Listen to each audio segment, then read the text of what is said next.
Welcome back, ladies and gentlemen, to Rejuvenate Edition 4. We are midway through day 2. I'm very excited because I have a very exciting, very bubbly character together with me today. Her name is Dinita Judin. She is the Chief Executive Officer as well as a branding coach at Diniflix. We will get to Dini in a short while. I will try to do my best in terms of giving her a short little introduction. So Dini has built her online startup for many years now. She's been in branding for 21 years of her life, sales and marketing. She has worked with clients such as Post Malaysia, Tourism, Ministry of Tourism, Perdana Leadership Foundation, and of course, a lot of SMEs. Now, I don't want to spoil the story for everyone. Welcome, Dini, to the show. Thank you for making the time to spend your afternoon with us today.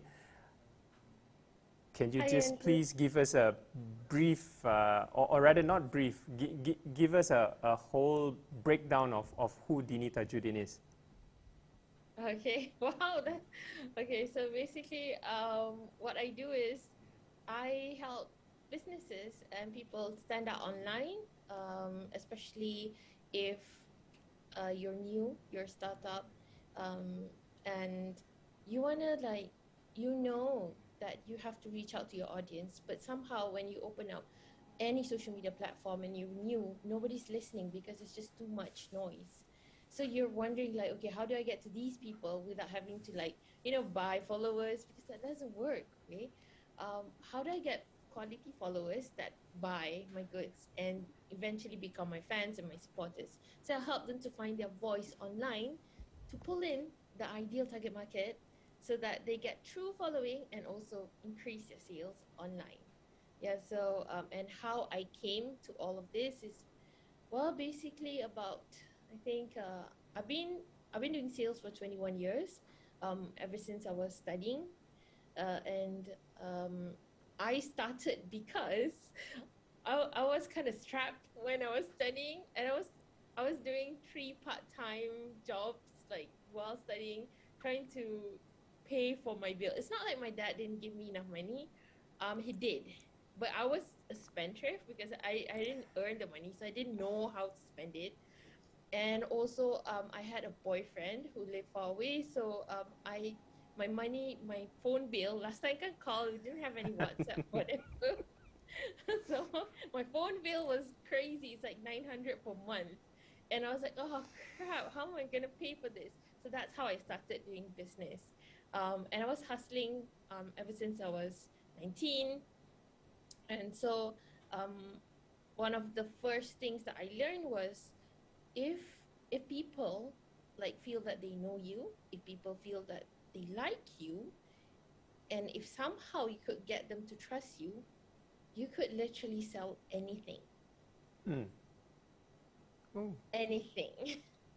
So when I figured that out, I was like, oh, okay. But it wasn't I didn't realize it quickly. It was after years of testing, and then I realized that, oh, okay, so this is the 3 core functions of how to get people to buy from you, which is those 3 things that I mentioned: know, like, and trust is the basic of branding. So I learned that over the years, and especially after I finished studying, I started working, and one of my first, actually I studied accounting and finance. I didn't know why I did it. Hate it, completely hate it. Was that your choice though? It was, that's the thing, it was my choice. And yet throughout doing it, I'm like, why am I doing this? And then I was 7 papers away to finishing ACCA, and then I dropped it. I just completely I can't do this. I can't imagine myself doing this. So at that time I realized that, okay, I gotta do something else. And then I started being, one of the early jobs I had was with a GLC in Malaysia. It's a financial institution where I had to monitor companies who got business loans from the institution. So I manage about 285 companies who got loans. And when I say manage and monitor, I have to make sure that they pay up their loans. I have to visit them at their business premise. And I have to give them ideas on how to grow their business online. Right. Yeah, I was like, I didn't know how much work that was until I was in it. And then when I was in it, I was like, wow, it's kind of like a legalized along, you know? I was, that was running in my head when you were just saying that, visit their premises. I'm like, Yeah, it's like, okay, so where's your checkbook? Write out like, 6 months pro-stated check for the payment for the loan. Give it to me. So that was one of the things that I do. But I realized quickly that my passion lay in empowering others to find their voice, because usually people who do business, the way they think is really different. Business people are risk takers. The risk takers, the way they think is different, and most of the time when I don't know about you, but starting out to do business is a scary thing. Not a lot of people, you see the glitz and glamour and the whistles and bells on social media, and you think, oh, it's so awesome. You bought business for 1 year and then you succeed, and then everything's, you're set for life. You're gonna get millions. But nobody tells you about the hard work behind, Yep. like the sleepless nights, right? Yes. The time where you got cheated, maybe the time where you got screwed over by your partner because you didn't draw up like a proper contract of partnership. There's no exit Of clause course. there. So everything in business, everything that can go wrong will go wrong at one point, and it will go wrong in one day. It could go, it could. So yeah, it's been a crazy ride, but finally I quit that job because after I think years of advising SMEs, like, hey guys, this is what you should do online, and to increase your sale. Because while I was working, I was actually doing my part-time business. I took Fridays off, so Friday, Saturday, Sunday I will fly off to Vietnam, I will fly off to Indonesia to get stock, and then I would sell them online. So I was yeah, because it's my passion. So I was working because my dad asked me to work at a reputable company, but at the same time I really, really wanted to quit. So I quit my job. Didn't tell my dad. Didn't have the guts. Didn't have the guts to do that. In my mind, I thought that, hey, I've been running this sweet like side hustle business for a good 1 year plus. At that time, that new one was about 1 year plus, and the income was really stable. I could go like on vacations every 3 months. So it's like, why not? So let's quit a job, and when you're super successful, you can tell your parents that you made it. So that was the plan. Okay. And then guess what happened in 3 months? Just guess. Yeah. You were talking earlier about, when you get a lot, you can get a lot, but when you lose it, it could be lost in a day. Yes, that happened in 3 months. I got cheated by my supplier, a guy who I have used over the years. So it was unimaginable. Ordered like material from him, and then when the supply reached Malaysia, and then it came to my warehouse, I checked it. It was all the wrong thing. Couldn't send it back. Could already sent my money. It was already close to arrive. Too late to order like something new. So I bought another shipment from another supplier, got cheated as well, and then bought from local suppliers, sent to the factory for production, got cheated by that one as well. So within of a few weeks, I got cheated by 3 big major suppliers, lost all of my money, and to recuperate, I opened up pre-order orders, promising the people who paid that they will get their orders before Raya that year, because at that time I was doing a garment, I was doing clothing, and they paid out because of the stress with the company, with the brand, even though I didn't have a shop. But I put it up on Facebook only. I didn't even have a website at that time. And with the pre-order money, sent it to the factory, got cheated another time. They couldn't finish the orders because there was a lambakan of orders.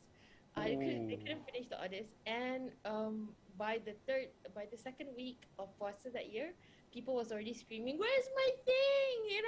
Post that you cannot send it later. I have no baju raya."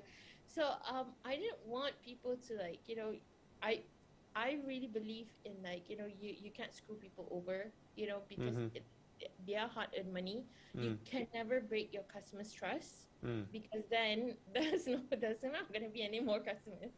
So what I did was, okay, look, send out an apology like post, and then said that, okay, look, whoever's not getting their things, I'm apologize in advance. I'm gonna like refund you on the spot. So took up the money, refund, like, you know, all of the customers, left with probably about 700 in my bank account. And then my electricity got cut off because I forgot to pay the bill, so paid that bill and left with zero, so I couldn't go back Raya because I had no money for gas that year. So that year was like my first year of, like, you know, I quit my job, like fully like plunged into entrepreneurship, and that happened. And at the time, I haven't even told my parents that I quit my job.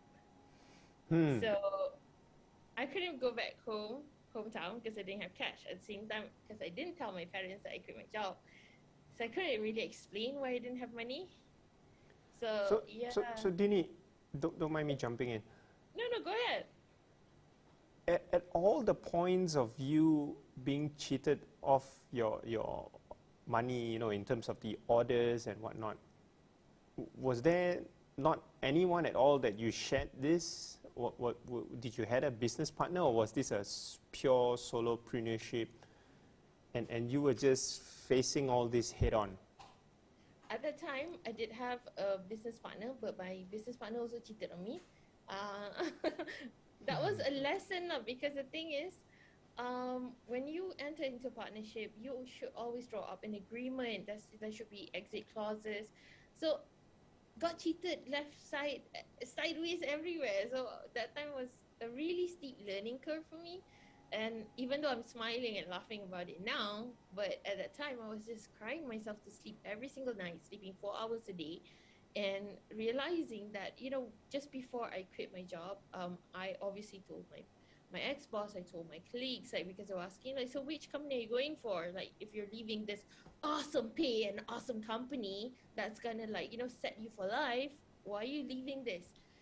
Because they all were like super duper convinced that I'm doing the wrong thing. And then they even told me that, you know, some of them even, like, you know, had a one-to-one with me and sat me down and said that you can't do it. I know you can't. That's why we're in this job of advising entrepreneurs and not being entrepreneurs ourselves, because we do not have the capacity to be an entrepreneur. You don't have it in you. You tak boleh. I dah tahu you, I dah tengok you lama, I tak rasa you boleh buat benda ni, you don't have it in you. I'm sorry, tapi I kena bagi tahu you sebelum you make the biggest mistake. So those are the kind of words that I got. So people were already judging. Oh yeah, definitely. Based on your past experience and everything, how you behave. So the lesson I learned was that when we want to do something, only we can see the vision. The vision is not given to anyone outside. Sometimes not even our own family, not even our own friends. And when they say these kind of things to you, it's not like they don't want to support. They're voicing it out of fear for them. They're projecting their own fears. So it's very, very important for us to realize that those are not our fears, those are their fears. But the dream and the vision comes to us and not to them. So it's our responsibility to protect it no matter what. If we want to go for it, I'm sorry. Dini, that is so beautiful. I apologize for interrupting, but the way you have just described that whole scenario is something that I've actually never looked at in that perspective, and the way you just mentioned it is just simply beautiful. Oh, thanks. Sorry, go on. I realized at that time that nobody will understand, because it's not like they don't want to. It's not like they don't love you. It's not like they're doing it in spite. They're just doing it out of fear. And that's why I say that entrepreneurs, the way we are built is different. Yeah. If we want to do business, we got to have that, you know, that crazy fear bone, but at the same time, we got to have that crazy streak bone where we say, yes, I'm afraid, but I'm going to do it anyway. And nobody's going to, like, at one point, you're going to realize that the support that you need might not come at the right moment that you need it, and that positive word might not come ever. So you got to figure out how to be your own supporter, your own best friend, your own motivator, your own pusher when things get tough and you're against the wall and there's no one there to tell you that you are on the right path. So because at the end of the day, you got to do the work. And even if that means that you got screwed over, and at that time, remember, like 2 weeks to Raya, I was so broke that I had to eat Maggie every single meal. But at one point, it got so bad that one packet of Maggie, I had to split into two. So one becomes like, a brunch and one becomes like early dinner. That was how broke I was. But I at one point realized, look, I can cry myself to sleep every night, but that's not going to help. So what I did was I packed whatever stock that I had in my bag. I have these two huge suitcase, like Umrah punya suitcase. I packed all of the stock that I had in two suitcase. I got it into my car. I was driving a Viva. I got into my car and I just drove on the road, and I asked myself, like, okay, look, I got to make some cash this week in order to restart everything. Where am I going to get this cash? All right. Where is most people located at, and they might have money? Okay, Putrajaya, there's a lot of offices. So at the time I was staying in Batu Caves, and I drove all the way to Putrajaya, and I didn't even know which office to go to, but okay, this group of buildings look like they have people, so I just parked my car outside and then just carried 2 bags and just knocked on the glass door of one. And then the receptionist came like, yes, do you have an appointment? And then I'm like, no, actually, I'm selling things online. I was just wondering if you ladies want to have a look. And then she's like, what? And it's like, yeah, I got like, shelves and everything. It's really nice. Okay, let me ask the girls. And then she came back. She was so excited because nobody has ever done that area at that time, I guess. Because nobody ever would go to Putrajaya, I guess, and do this, like, and then she set me up in the conference room, opened up my bags, like a flea market kind of thing on the table, and then suddenly a group of ladies came, and they, like, spent. But before that, they were judging like hell. They were like, who are you? Because usually it's just people within the office do that, and I'm total outsider, so they're looking at me like, that immigrant guy who sells pen at the mama. Yeah, yes. I got that look. I was like, so what do you do? They were asking. And I was like, okay, all right. And then I realized that worked. I got a few hundreds from there. And I went back to my old office that I quit. And I got looks there as well. I got the worst looks from my old office, actually. And people were looking like, oh, no, you shouldn't have quit. Look how far you fall. Yeah. We told you. Didn't we tell you that? Never mind, let us support you a little bit now. And some of them bought. So from there, I got, I think, a total of almost 7,000 of sales when I did a few offices. And then finally, I restarted the production. And after like about 3 months of that, I restarted the production. 3 months of that, I hit 90,000 in sales, and after that, the next month I hit 120,000 in sales, and in the first 2 years we hit 7 figures. Yeah. Look at that.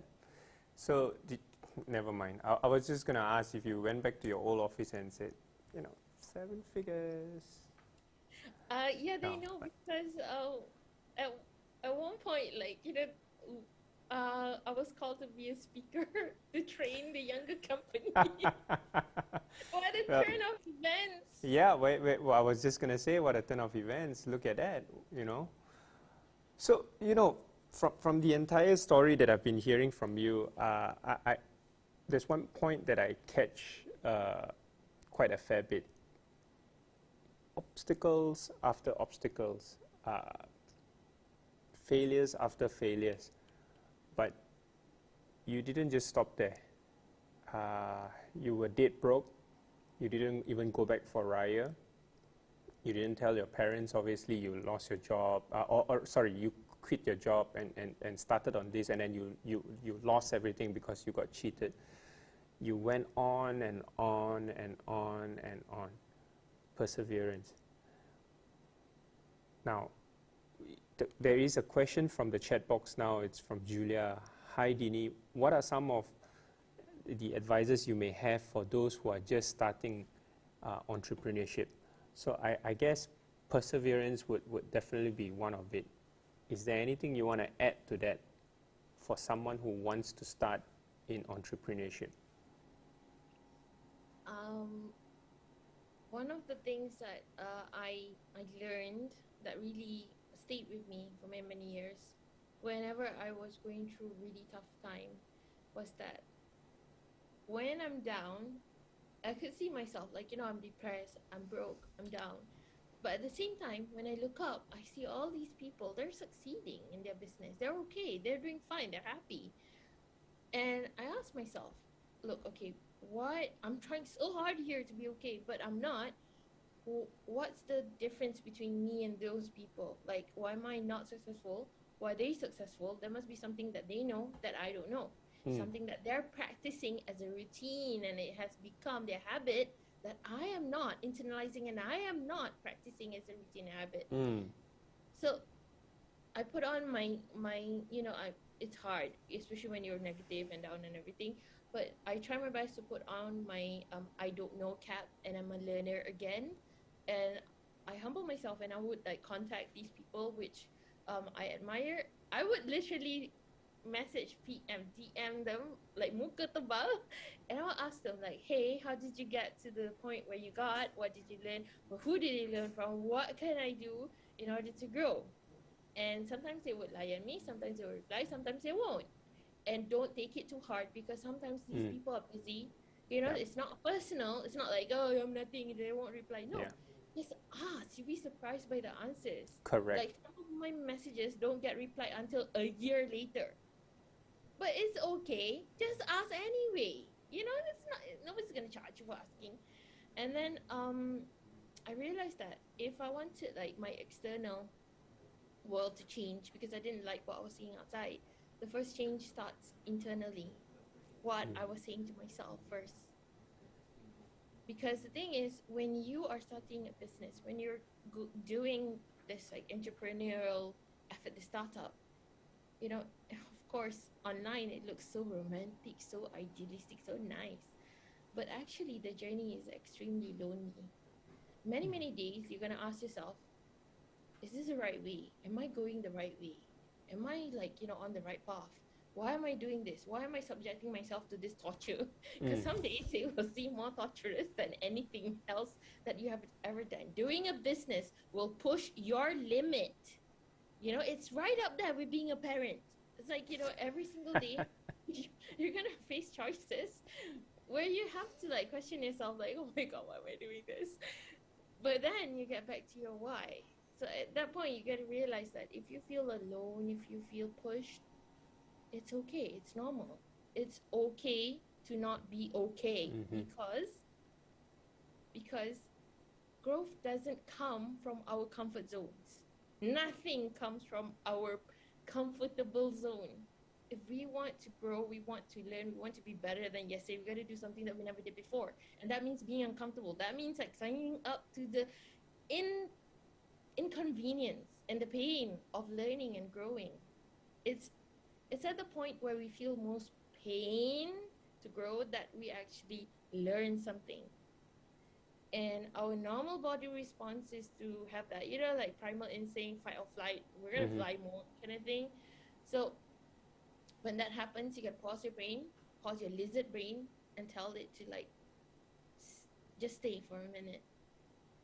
This is painful, but once you're done, you're going to break through that glass barrier, that barrier that only you feel. And I say feel because you don't see it. You just feel like you're in this pressure cooker thing that, everything is coming down on you. You don't see that barrier. You just feel it.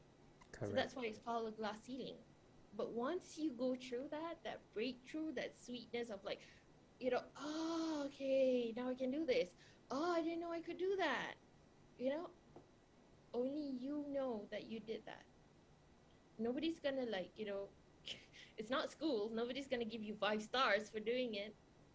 But that feeling that, okay, this is hard, but I did it. I went through it. That's gonna stick with you, because if there's anything that I believe that entrepreneurs need, it's not resources, because of course it's gonna be helpful, but being resourceful when you don't have enough resources, when you don't have the connections, when you don't have the network, when nobody's gonna help you, when you message somebody, they don't reply, it's okay. You're gonna be okay. One thing I pick up again from this is, Dini, you've also taught a very valuable lesson here. You got to be proactive. When you are pushed to a corner, it's only you who can get out of that corner. Yes. So the way I see, the way you've described how you got out from the rut, obviously is through being proactive. A lot of people just, I love the method that you just shared. Look at your role models, look at your idols, look at people who are successful. The world it's a borderless world today. We're all connected, whether it be through LinkedIn, through Facebook, through any, through the World Wide Web. Get connected. You never know who will one day respond to you, and I love that fact that you're being so proactive, even from before when you were talking about how down you were. You were always proactively looking for solutions. You were not sitting there blaming. Oh yeah, that guy cheated me. That supplier cheated me. You actually took 2 bags, went to Putrajaya, started knocking on office building doors, talking to the receptionist, got yourself up to a conference room so that you can lay out all your products, and started selling. That's something I think a lot of people, not just budding entrepreneurs, entrepreneurs wannabes, even seasoned entrepreneurs, this is a good reminder, to be honest, to always be proactive, to always be on your toes and see where opportunity lies. The opportunity is not going to come to you. You have to go grab that opportunity. Opportunity is there, for sure, right? You have to go and grab it. Now, you mentioned sales hitting 7 figures and whatnot. Correct me if I'm wrong. At that point, you were still selling products, correct? Yes. Now, how did then DiniFlix come about? I know I kind of know the story of the name, but I guess in terms of you venturing into digital marketing, venturing into branding, coaching, and stuff like that, how did that come about? You were comfortable. 7 figures. Dini, I retire, do 2-3 more years of 7, even maybe 8 figures, and then retire. Why? Kenapa nak kerja lagi? Okay, so the thing is, you know how life is like a wheel, goes round and round. So what happened was that, jujur, 4 years ago, I lost everything again. 4 years ago, I hit the bottomless rock of my life ever, which I thought that I would never get out of. I was so depressed that I almost had a miscarriage. I almost got divorced. I was homeless for a period. Yeah, it's like homeless in Malaysia, seriously? Yeah, but I lost everything because I got cheated again. The whole thing. Whenever a situation persists in your life, you gotta ask yourself, what lesson have you not taken away that life wants you to learn? If it's a Groundhog Day, you gotta know what you're missing, right? Dini, I just wanted to ask you a question here before it gets out of my train of thought. I was just about to ask the same thing. Now, multiple times you have went through the same the same situation. multiple times you've been cheated. Takkan tak pernah, you know. Why have you not learned your lesson? I suppose. Okay, the thing is, like, I'm a very I'm a open kind of love all kind of person, but at the same time, I'm very much an introvert. And for all those years that I worked, you know, like for 21 years prior to Dini which started last year. Dini is a new business which started last year. I've always, like, you know, I've run campaigns and I did marketing for the Postmaster, for the tourism Malaysia, all of that, you know, without the power of social media at all. Yeah. Like I was always working behind the scenes. I built brands. I built it up to some figures without coming out as the face of my brand. I built multiple brands, but I tak pernah keluarkan my face because I'm not a comfortable person being on the spotlight. Only last year did I really step out and talk, and it was such a tough time. And how that became to be was like after I lost everything, I had to restart.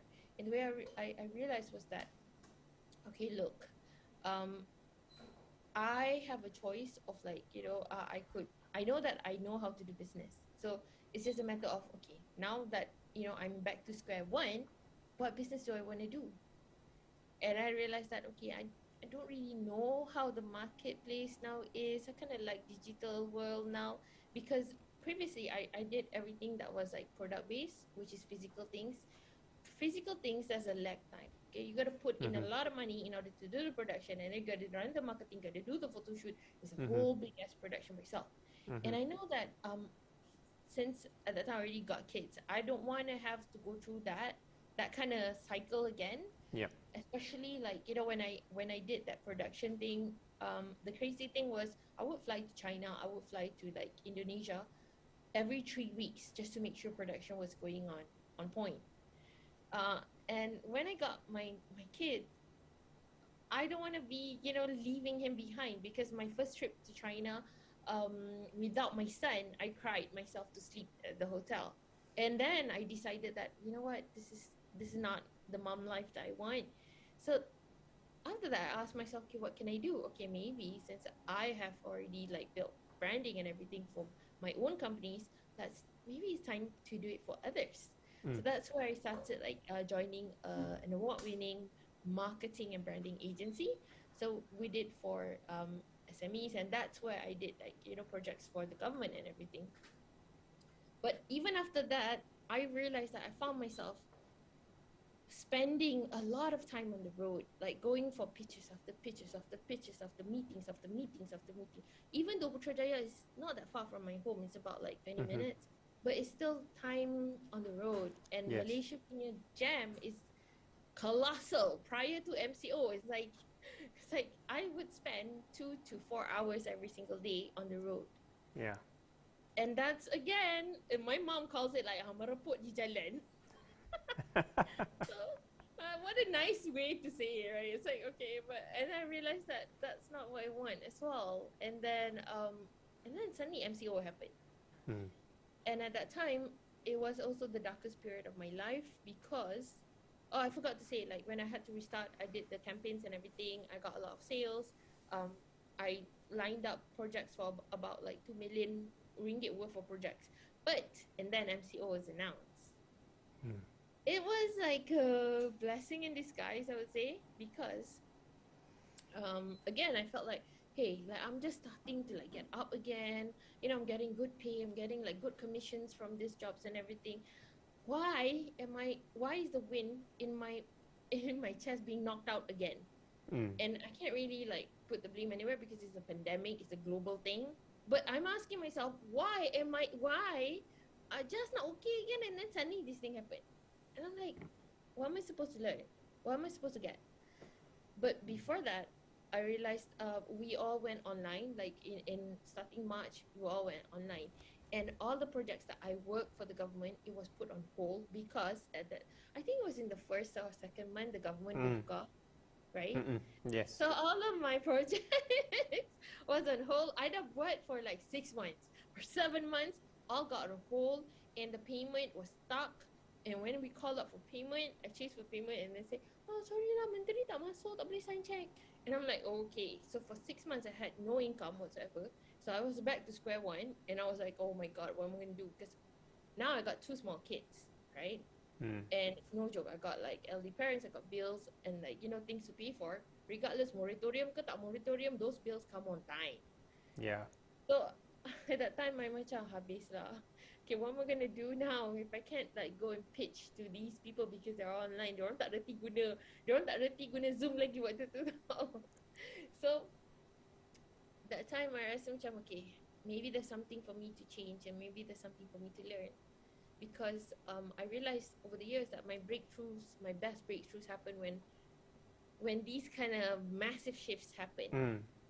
Right? Whenever there's a pain, there's always an opportunity that comes with the pain. That's always the rule. Like it's a universal rule. If there's a recession, recession only means that money is changing hands. So you got to choose whether it comes to your hands or it doesn't. So I was thinking like, okay, money is changing hands, but where should I be? And that's when I realized that okay, so everyone is pivoting online. The big word last year was pivot, right? So pivoting online. But how am I gonna survive? Because I don't have any social media presence. I did everything for the past like 20 years. Last year I did everything face to face. So I didn't use social media, and my followers on Instagram was 400 people. My friends on FB was just 900, I think, family and friends over the years. And LinkedIn was literally 231 connections, that's it. And tu pun tak aktif. Yep. And then I macam, so how am I gonna like promote myself when people don't know me? How they will know like what I do? So waktu tu I realized that okay, look, the same principle applies. If you can get people to know you, like you, and trust you, you can pretty much sell anything. And then I started, but I realized my biggest glass ceiling waktu tu was I believe that, you know, I wasn't good enough. I didn't know how to speak. I'm not pretty enough, because over the years I've been told that, you know, Dini, you're so ugly, you're not like your mom is so pretty, blah blah blah. Yeah, I've been said so many things in my life. So I had zero self-esteem when it comes to speaking. So I thought that okay, look, in order to reach out to more people, you know, we have to understand the platform that we're using. So I was at the time using FB, and FB favors live, but I'm afraid to do video. So I took up a challenge for myself. Okay, if you want to grow, growth doesn't happen from the comfort zone. What is my biggest fear? My biggest fear is doing video. Okay, and then I asked my tiny heart, like, what is the bigger fear compared to video? Okay, definitely during live, because you cannot edit, you cannot potong, you screw up, you apa pun, people see it on the spot, unless you delete the whole thing, but at that time they will see it. Die. So I realized that, okay, that means that I have to do live video every single day. And I cried for 7 days. So I told myself, okay, if we're going to do this, because at that time, remember when I told you that I call people who are successful, what they did? So I literally went to their offices at that time. MCO was like, you know, on pause. So I went to their offices. I interviewed directors of companies, of global companies. Because actually, some of them wanted to recruit me, but I just wanted to know how to be successful. So we met, and I was like, hey, so what made you successful? Hey, So I messaged orang kiri kanan on like LinkedIn, because that's the easiest way to reach out to people. Went crazy reaching out, and then some of them replied. And then when I really analyzed what they did, I realized that it comes down to putting yourself in front of the people that matter to your business and giving them value, not selling. Correct. A lot of people think doing business is all about, you know, selling and saying as much as possible so that when people understand you, they will buy your business or your product or service. No, sales doesn't happen when people understand you or your product or your service with the feature and benefit that you muntahkan to them. No. Correct. They will only buy from you if they feel that they are understood by you. So, you see, Dini, this is why you're a branding coach and not a sales coach. Yeah. Positioning is important. So after that I started doing lives. I took a challenge for myself. I told myself that okay, no crapping around, no BSing around. You're gonna do this FB live for 30 days minimum. Okay, no crapping. And then I did it. And the first 7 days I quit. I cried every single day because I'm not used to it. I hate it. I cannot say. I cannot. There was even one live where it goes for like 2 minutes on. I think on FB. I forgot what I was supposed to say, even though I had points. But train of thought lost. So the only thing I did was I just did that. I just did that, and it's still on my FB. I didn't delete it. I wanted to because it was, kind of dumb. But I realized that that was where I was coming from. If I delete that, I'm not authentic. I'm not being real. I came from there. I was just gonna say that shows your human side, and I rather see a video like that than to see one where it's totally scripted and you just reading off a bunch of lines. Yeah. So I'm glad you left that video on. I left it on so that I know that one day I might have to go back to it, and that reminded me to just remember that you sucked at one point. Starting something, we all suck. Every master was once a disaster, and that was my disaster. So and then I did it for 30 days, and after the 30 days, I of course I got some days where I kalah with myself. I cried lah, don't want to do lah, drama lah here there, and then after 30 days I realized that okay, maybe I should do more value, because when you do awal, my first live only 2 comments and I think 11 likes and nobody was watching, and then towards the end it was getting to like 60 comments, 100 comments, and then I realized that people asking me questions, how to help. So I decided to just continue, and I continued doing live until it was about 120 lives every single day. So, and that was my breakthrough. That was the period where I got over the fear of being stupid, of being perceived stupid. That fear of like, oh my God, if I open my mouth, people will know I'm dumb. People will know I'm weird, or people will know that I'm tiga suku. So what if I'm tiga suku? Doesn't mean that I cannot do my work. So after that I realized that just be myself lah. So why do you have to be somebody else? If you're tiga suku, just embrace your weirdness. It's fine. It's okay. Of course you're gonna repel some people, but that's good, because we want to pull in the people who choose us. Yes. We want to push away people who don't ngam with us. We want to serve people who choose us, and that's good. So after that, I realized that people were asking, hey Dini, how did you do this? How do you overcome this? And I created this last year was my first time of creating a course. Initially, I did it because of so many questions. I so penat to reply one by one. It's like, you know what? Let me just do a course and you guys attend now. And then they attend. And then I thought, mula for free. And then more people came bringing their friends. And then I charged a little bit. And then I charged more, because then the question was becoming a lot more. And then I realized that, hey, so this could be like something that I could do. And people start calling me Diniflix based on Netflix, because they said that they should cancel their Netflix so that they should watch Diniflix instead. And the name stuck. And ever since then, I've been showing people how to overcome your fear. When we first start out, there's always like, oh, can I just do a business without showing my face? That's one of the most common questions that I get. Like, can I do a business online but don't show my face? I say, of course can. Like, if you got like the marketing budget of Pepsi, Coca-Cola, Nike, you can use other people. You can pay them, no worries. But if you don't, and you're a startup, you gotta tell your story first, because people do not buy products and services; they buy you first. Correct. The first 3 things. No, like and trust. Yeah. If you just put a logo, what is there to know about that logo? What is there to like about that logo? How do they trust a logo which has no face? So it's like scam alert. So Interesting, you brought up scam alert. I want to quickly move to the next segment that I have a few questions for you, but I also want to address a question here again from the chat box. It's from Alexi. Hi, Dini. Thanks for sharing your story. It was truly inspiring. Was there at any moment in those periods where you are rock bottom, the thought of working for others come to mind? Maybe perhaps going back to the working world, I suppose.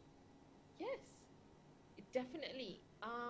When I lost everything about 4 years ago, at that point, I had a choice, okay, to do another business or to start working people. And I chose to work with an award-winning marketing agency. I told you guys, right? I went into the why because at that time I've already actually when I lost everything and then I was sick, I was physically unable to work for 2 years. So I was out of touch with the online world, with sales and everything. I just tutored people here and there, but I wasn't really practicing sangat. And then I realized that I needed the exposure again. And yes, I could just jump into doing business, but I wanted to play it better. I want to get the lay of the land. So that's where I entered the workforce. And of course, I got a lot of flack from everyone for like, hey, you kan business owner. Kenapa you kerja dengan orang? You ni consultant je ke you actually pekerja dia? Because I was like, emailing people, hey, do you want this service? Do you want this? And then they're like, I thought you at one meeting, it's like, oh, okay, so you bukan partner lah. So maknanya you pekerja dia.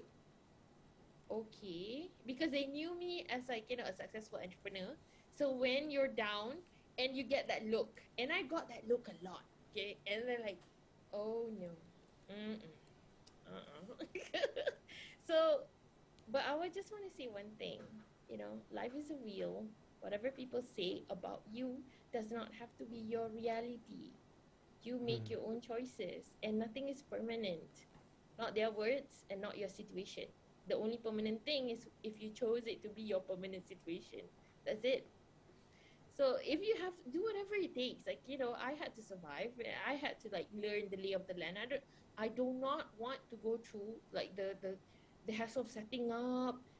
Macam people yang contohnya macam a good example is real estate agents. When they first enter the market, just imagine if their first customer dia mengaku cakap, oh, I tak pernah jual rumah before this, I have no experience. You think that buyer will go with them? Memang tak lah, right? But what they do is they will rely on their agency. Oh yeah, my agency have sold over 500 properties. You leverage on the connection. There's nothing wrong with that, including working for someone else. It's okay. It's perfectly fine. It's a noble cause, okay? Yeah. You're helping people to achieve their dreams, it's okay. And then you go after yours. There's no problem in that. Even my staff, I encourage them to have side hustles because I want them to work for something that's theirs as well. So yeah, I hope that answers the question. Fantastic. Now, just want to read out a comment here as well. It's from Shima. It says here, you are absolutely amazing, Dini. And I perhaps let's address this next question before I move on to the next segment. It's from Samuel. It says, how did you get toxic people out of your circle? So I suppose in reference to all that you ni consultant ke dekat syarikat tu? Or you bukan partner ke?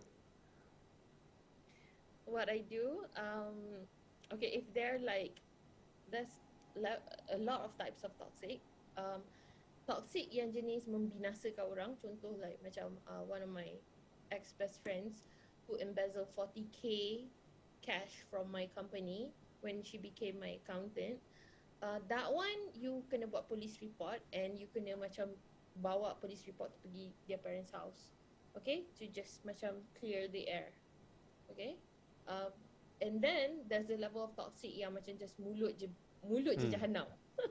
Kalau jenis mulut je yang rosak jahanam tu, it's easy.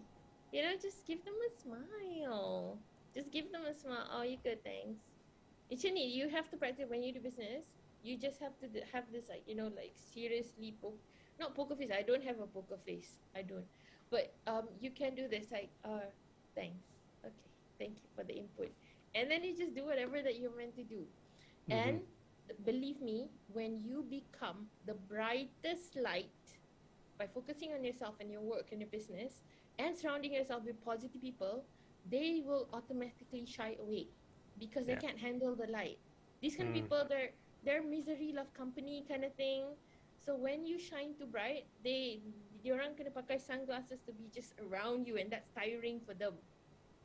Because people who shine bright, they orang tak nampak benda lain. Happiness, like, yeah, you should be like, you know, giving happiness to everyone. Like, take this, take this, take this, take this, take this. So what I do also is, when I feel down, the best thing, this is one of the tips that my mom asked me to do. When you feel like you have nothing to give because you're so depressed, down, people are saying mean things to you, the best thing that you can do to yourself is start giving. If you have money, you sedekah. Kalau you tak ada, you give your time, you give your energy. Okay? Give to people who need. Okay? Why? Because only people who are abundant can give. So that practices your brain to think in abundance and gratitude. And when you give, you know, don't expect when you give, bila you kasih, you jangan expect, I kasih you and you will have to repay me. That's not giving. That's like doing something in order to. You don't do that. Yes. You give and let it go. Understand that the world, God, whatever that you believe, the creator, will find a way to give it back to you in the most unexpected ways, and usually like double, triple for whatever that you give. I totally agree. Believe this. You can.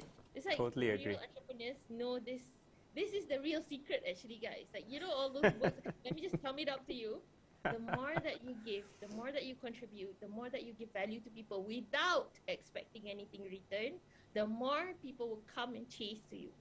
Money is just like, it's just a result of you giving value to people. That's it.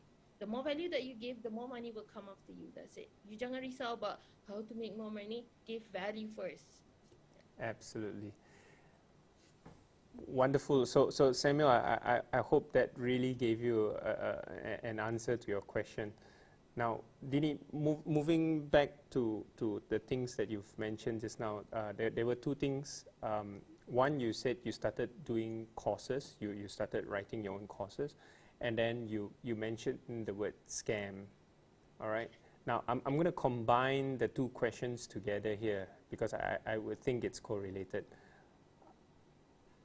What are just give us a sneak peek into what are some of the type of campaigns or courses that you have run with DiniFlix, and has any of those at any point in time you know, made people label you as a scammer? Because I mean, let's be frank here. We in Malaysia, it's kind of no escape. It's kind of popular in that sense. Orang ni nak scam lah tu. Berapa harga dia charge? Memang ni benda ni memang scam. A lot of people have that kind of thought. Even if they don't say it out loud, they say it, you know, inside of them. Now, have you ever experienced that? Yes, definitely. Confirm. In fact, I was just in a conversation with one FB marketer last week. Dia cakap, if you've never been banned by FB, if you've never been called a scam, you're not doing digital marketing right. So, what I'm saying is, if you're being called a scam and you're not running one, the best thing you can do is embrace that virality and turn it around. So yeah, I've been called a scam. Last year, I did a project with my Norwegian partners. I got like we were running this digital marketing platform promo, and then we promised to teach people how to use this platform and how to do. I teach them how to do branding and everything for 30 days, like 30 days access of the platform, 30 days of like every single day of me like macam teaching them, recording lessons and tutorials and everything, step by step, how to do your branding and marketing. And we only charge $1. Scam lah, Dini. Kan? That's what I got like in the ads kan, or scammer. Scam lah. Scammer. I could have branded like a freaking scammer, and I was like, oh, okay. Sebab it looks too cheap kan. Now tell me, from that RM1 course that you did, how many people actually signed up for it?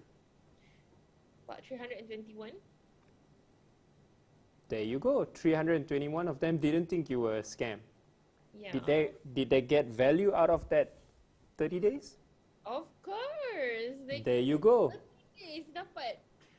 So opportunity is always in front of us, you know, like you say lah, kalau it's there, we just have to grab it. Even though, of course lah, some situation memang lah ada orang buat run scams, unfortunately. That's life. But if we're gonna label everything as a scam, we might miss out on one of the best opportunities. Betul? And if you're labeled as a scam, I just want to say congratulations because you made it. Provided that you're not running an actual scam. If you are, stop. Yeah. So there you go. Wow, a RM1 course for 30 days. I'm not going to even do a per day calculation for that because it's just going to be so small. And you know, 300 plus people benefited from it. It's amazing, Dini. That you've inspired, you have guided, and you have helped. And I suppose these are all small-time entrepreneurs, business owners, correct? Yes. Fantastic. They're small time, and those are the kind of people. The reason why I did Dini Flakes was I realized that even though I had a lot of exposure, a lot of requests for SMEs, for GLCs, to do, you know, to do their branding, to do their marketing campaign for them. Last year I had to say a lot of no's to them because I realized that my passion lies in helping people like me who have felt their knees to the ground, who have felt that those days where you wonder when your next payment will come in so that you could clear that bill, that debt.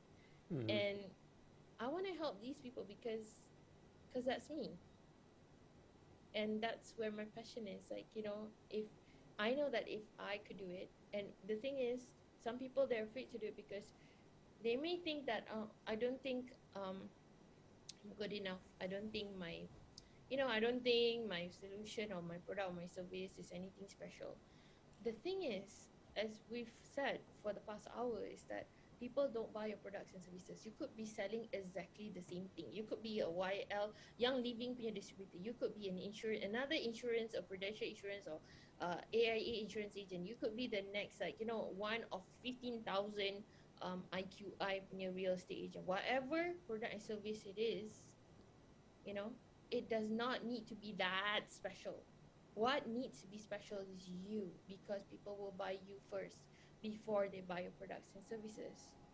So if you don't believe that you are special enough, how can you convince your customers that you're the only logical solution for their problem? It doesn't have to be like a world-changing tumor, like, you know, solving problem. You know, things that just keep people up awake at night. For example, I have one student who was trying to figure out what could she sell online. And then she figured out that a lot of people were having problems sleeping, especially with, you know, the stress that's happening in sleep. Even I had like weeks and weeks of problem of sleeping because I was stressed. And then she came up with this solution of this like pillow mist. This pillow mist with blended oils and everything. When you use it, you know, it knocks you out. Like, it knocked me out. I was super skeptical. I was like, really? Never mind, just give it to me, I'll try it. Nanti PM tepi ya. I also want this. Okay, Let me know nanti. Serious. The thing so I was super skeptical because the label obviously dia print sendirilah dekat printer shop and everything. But when I sprayed I was knocked out in like a few minutes. I was like, the next thing I know, I bangun pagi. What happened? What happened? Wow. I even told my husband, I think she put chloroform inside. And then I asked her, hey, what the heck did you put inside here? Is it safe? Because I got kids at home. But I'm thankful for the sleep, okay? But I just want to know whether it's safe for my kids. And then she said, no, it's just blended like essential oils. And she told me exactly what's inside, like what kind of oils. And I was like, ah. And then from there, she got like amazing reviews. I gave her an amazing review because I was super happy and thankful. She sold it, she's selling it for 49 ringgit 90 cents. And the moment that review went up, like a few people reviewed her in a few groups, like she got 40 orders per day, okay, after that, because the thing really works. So the thing is, it doesn't have to be like, the next world problem. It could just be a thing that keeps you up awake at night. That's it. So you don't have to solve a big problem. It's just your product or service should be just one simple solution to a problem that your target customer needs solving. That's it. Yeah. So don't worry about it. Don't worry about, oh, my thing is not super special, it's not super great. Come on, it's a pillow mist. Pillow mist also can sell. Wow, amazing. Dini, I'm sure you have lots of stories to share in terms of your journey and all that. But unfortunately, we have come towards the end of the show. Now, I want to just touch upon what's the future for Dini Flix, for Dini herself, not Dini Flix, but Dini herself as well. Because we are at a day and age where we talk about hustle and hustle and hustle. You spoke about it's okay not to be okay. Our mental well-being also needs to be taken care as well. So I want to know what Dini Flix is up to. I also want to know what Dini is, planned out. Okay, so I run like a free 2-hour workshop. Well, one is coming up, I think at the end of this month on the 30th. And in it, I share with people how to build their online business. Especially if you're a startup, you don't know the structure. Structure is really important. Or not, you'll be like, that hamster in the wheel that keeps running, and then you lose steam, and then you don't know where you end up, and you don't know where to go because you don't have a system. So we're going to talk about system, like, the flywheel of the business, online business especially, for 2 hours, whatever we can sempat cover lah. So and that is the short term now, where I teach people that one is free. And then I also and you do these free classes once a month? I do it, once a month. Okay. Yeah, because I want to help as many people as possible while I still have the energy, I would say, after running after my kids. And then also I'm also a mentor for Magic Malaysia, Magic Cyber Jaya, where I teach startups how to brand themselves, and I'm also involved in a few projects and collaborations with people coming soon, and you guys will be one of the first to know. There's a new summit coming up, super interesting. Can't really say. Can I say the name? Okay, if it's online already, then it's not. Yeah, that's why. But it's coming. Never mind. I say. So excited already. We're gonna have an Instagram marketing conference coming up soon. Yeah, so there's gonna be 35 speakers on board, and it's very dedicated to the Malaysian market, the Malaysian Asian market. Basically. Fantastic. So this is going to be Malaysia's first Instagram conference. So I'm one of the organizers. Super excited for this. Cannot wait to give value. You'll be really shocked at the price. The website is not even ready yet. But when is this happening? Sorry. It's happening in December. In December, okay. So yeah, stay tuned. And if you guys like want like, if you have any questions you want to ask me, ask away on my Instagram or on my TikTok, where I normally reside now. So either on TikTok or on my Instagram. Okay, so because right now I'm learning TikTok, so it should be fun. And for the future, I'd say my dream is so that the thing is, like I always tell my students, if I could have just like 3 more minutes just to wrap this up. And Oh no, yes, please go ahead. Um, some of my students will come up to me and say that, alah, tapi macam orang ni yang follow orang ni, dia orang tak bosan dengan I ke? Is it okay? Like, can I do this? Like, will people like be bored? Like, macam will they be menyampah see my face? Especially when it comes to branding and coming out, because it's a scary thing. We're not used to it, right? It's not.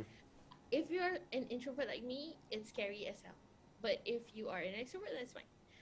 But the thing is, like I always say to my students, I know you have to know that you could be the best nasi lemak sotong, sambal sotong ever in like KL. Like Andrew could be the best nasi lemak sotong. Okay, I could be the best crispy roti canai in PJ.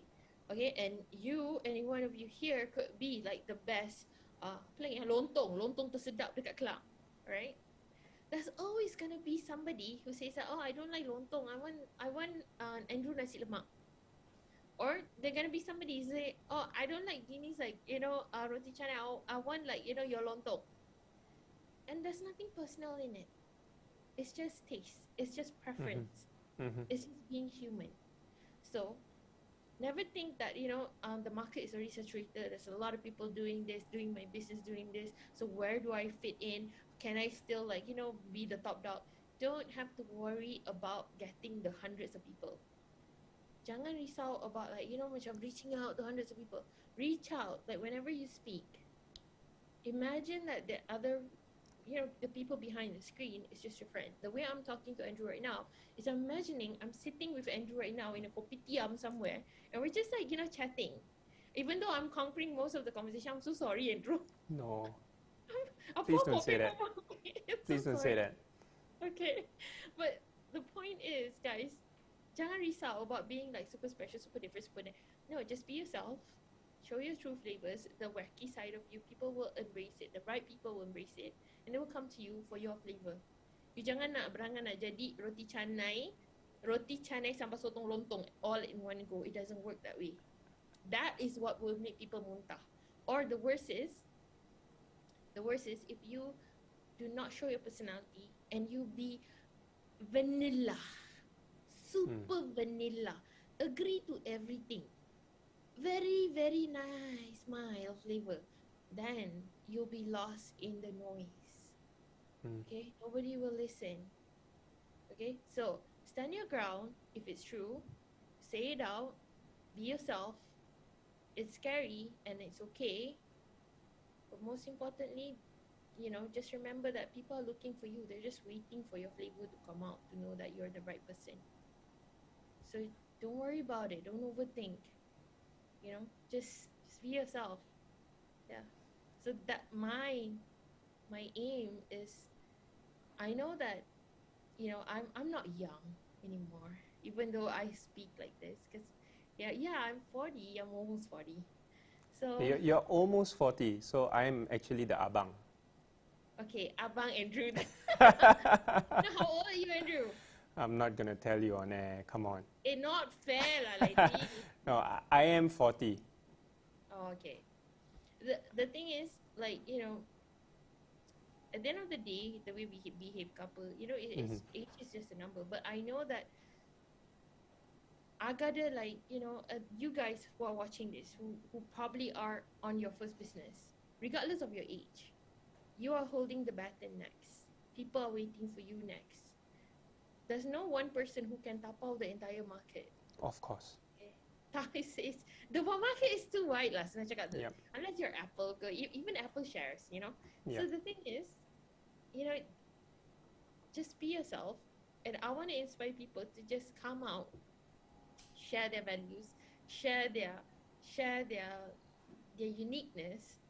And I believe that once people have the confidence to do that, their life will be so much better, you know, their business will be so much better, and the right people will come to them, and they will see that eventually, sebenarnya, the world is abundant, and everything that we want is just there.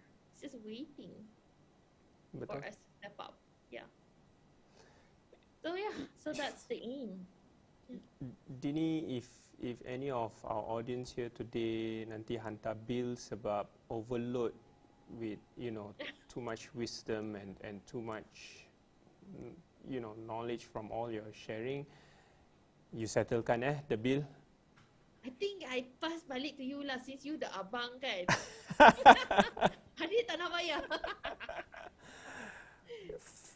Dini, I don't know, from the bottom of my heart, from the bottom of the Synapse team heart, and you know, everyone at Rejuvenate Edition 4, I really want to say a big thank you to you for spending the afternoon with us, for sharing so much and being so real and genuine in your sharing, and you know, I really hope anyone who is watching now you know, have taken down notes. Of course, the live recording is almost immediately available right after this, so you can rewatch it again. And if you think anyone would benefit from the story of what Dini has just shared on her journey as an entrepreneur, please do share the YouTube link with them as well, because I believe there is really a lot to pick up from Adik Dini over here. And I'm very sure that you will really benefit from this whole session. So Dini, thank you so much once again for being on Rejuvenate Edition 4. Thank you so much for having me. It's a pleasure. It's an honor to serve you, to serve the Synapse team. Thank you so much for doing this for the youth. And, you know, I really appreciate what you do, Andrew. All the hard work that you and the team have gone through to put this together. Congratulations. You know, you're an inspirational icon. Thank you so much for having me. Okay, and with that, ladies and gentlemen, that's it from Dini Tajudin from diniflix.com. Again, just to remind everyone, the recording is available again on the platform right after this. On top of that, if you want to get in touch with Dini, of course, she is available, like she mentioned, over on Instagram or on TikTok. You can DM her, and if you don't know what her handles are, you can go to the rejuvenatemy.com platform. Under the speaker profile, you will be able to see ways to connect with Dini. So Dini is an open book. She's available for anyone to contact. She conducts free monthly classes for people who want to get started, who are probably a bit clueless and a bit scared in terms of where do they begin in terms of their digital marketing journey. Please make full use of this opportunity, because you never know when Dini is going to say, I'm just going to stop right now. But I don't think she ever will. And if she ever does that, Abang Andrew is going to come knocking at her door and make sure that she doesn't do that. So guys, just Dini, reach out to my, Google me, Dinita Judin, you'll find everything as well. Yeah. Just Diniflix.com, I think nobody can forget that name now. I mean, it's such a beautiful, simple, easy, and Diniflix.com is where you will find everything you need to know about Dini and what she does. And Dini, I hope you continue to impact, not just in Malaysia, you know, impact the world, because truly I believe, you know, you are really creating value, and you are really providing value to people all over the world. Oh, thank you, Andrew. Thank you so much, Abang Andrew. I really appreciate it. But one last request, can I take a picture with you, please? Oh, yeah, sure. Oh, well, 4 editions, you're the first one to ask that. I want to like commemorate this. Okay. 1, 2, 3. Amazing. Thank you. Here you go. You know, a first for me now. That's going to be a Rejuvenate fun fact. Wow. Okay, and with that, we say bye-bye. We will be back at 4:30. Melissa Indot is going to moderate a session with her Being Curious and Fearless crew. And then we move on to Amelia as well as Siobhan, a favorite of ours on Rejuvenate. And then we will end day 2 and end edition 4 with Pranav Safla from India. So stay tuned, everyone. And with that, bye-bye.